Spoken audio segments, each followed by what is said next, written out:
My name is Grace Landel. I currently work at Touro University, California, where I'm the program director of our PA program. Receiving a Lifetime Achievement Award is two things. One is, I feel like you should be getting that at the end of your lifetime. And I don't feel like I'm there yet. But when Dennis emailed me to say I was receiving this, I was floored, very touched, and very honored.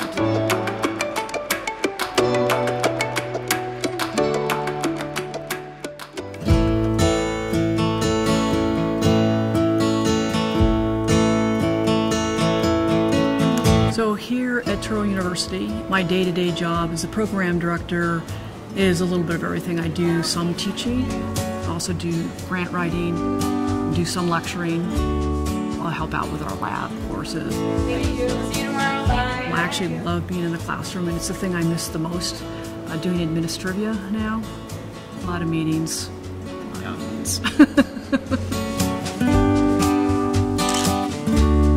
This was an old naval base and came into existence 1852, 1854. So one of the things that's really interesting about our PA program is that all of our students also earn a master's in public health. We feel that that's a really great thing because if you look at how medicine's going, doing things like group visits for people with chronic illnesses, that's a public health model. And I actually tell the students all the time, I'm really jealous that they get an MPH, and I had to figure a lot of the stuff out. We have a mission that's very similar to MEDEX's mission. We take 48 students in a cohort, and because of the MPH, the students are here for 33 months. So they're in class for 4 semesters, and they go out for the year.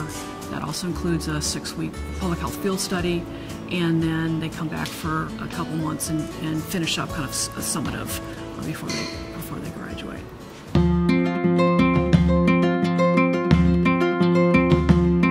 I was at MEDEX for 20 years. I did pretty much everything except for program director. So there's several milestones that happened at MEDEX while I was there.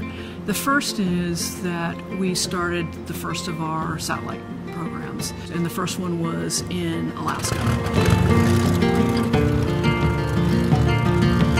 Always had a number of students that came from Alaska, a lot of the community health aides, community health practitioners, and at that time the idea was, there's all these areas where there's unmet need, and there's also places where people are place-bound. So it's difficult for them to pack up and go to PA school. So could we take school to them? Sitka was the first place. When we got to the point that there was a grant to start the program, I went up and was the director of the program there. I worked with Steve Gage, who was with Search, and then Howard Straker, who at the time had been at the Harlem PA program. He came out, and so he was the other faculty member. Actually, at one point, Ruth Balwick told me that she was not going to let me go up there because she didn't think I would come back. We had hoped that the program would be picked up by the state after that, but there was a big funding deficit, and so they weren't going to pick up a new program. So because of the way the funding was, we were able to do the clinical year, and there was the funding to do site visits, but that was the last year. But what we did is we took what we had learned there, and the Yakima program came on, and then several years later the Spokane. So then I worked with getting that going. I spent a lot of growing up in education at the University of Washington at MEDEX.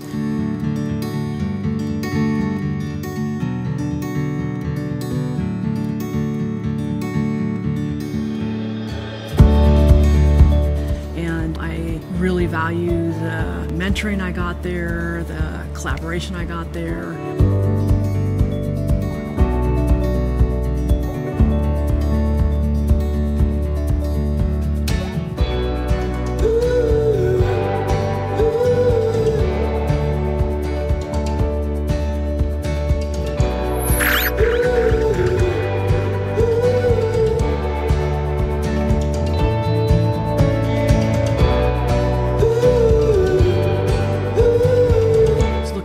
Through pictures of the classes of students.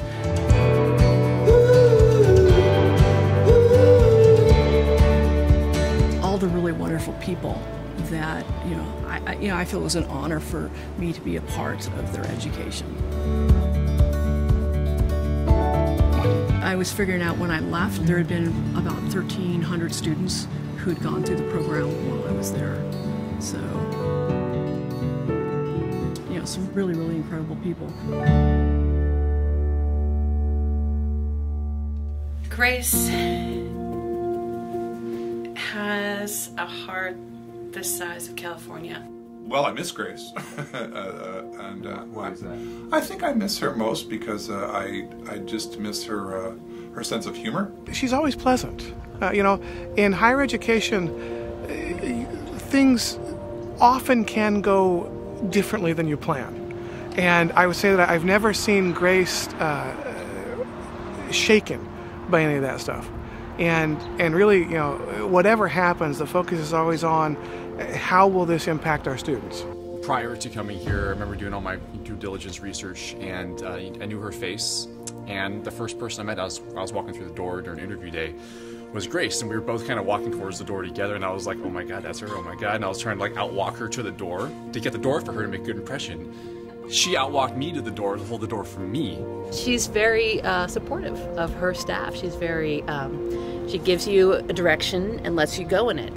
I always know I'm going to get a phone call or a text whenever anything is going on for me personally, as far as how are things going, can I give you any help, what's going on. Grace always wants to know. One of the things that I've learned from her that I try to put into practice is this idea of being really student focused. I think a lot of times I can lose that,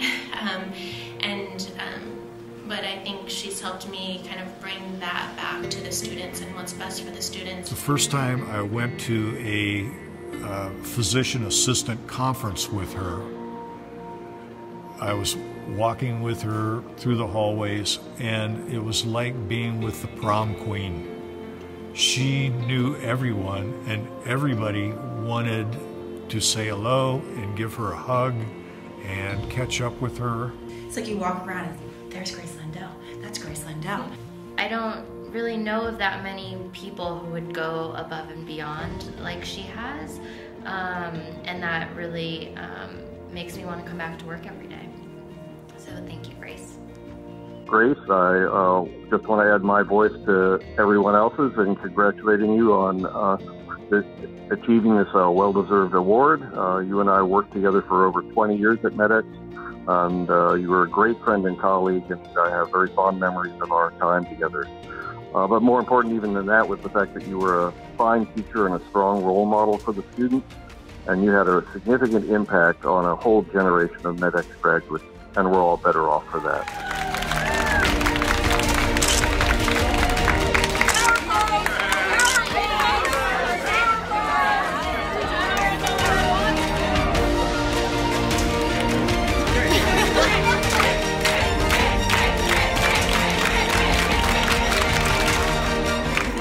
Makes it all worthwhile.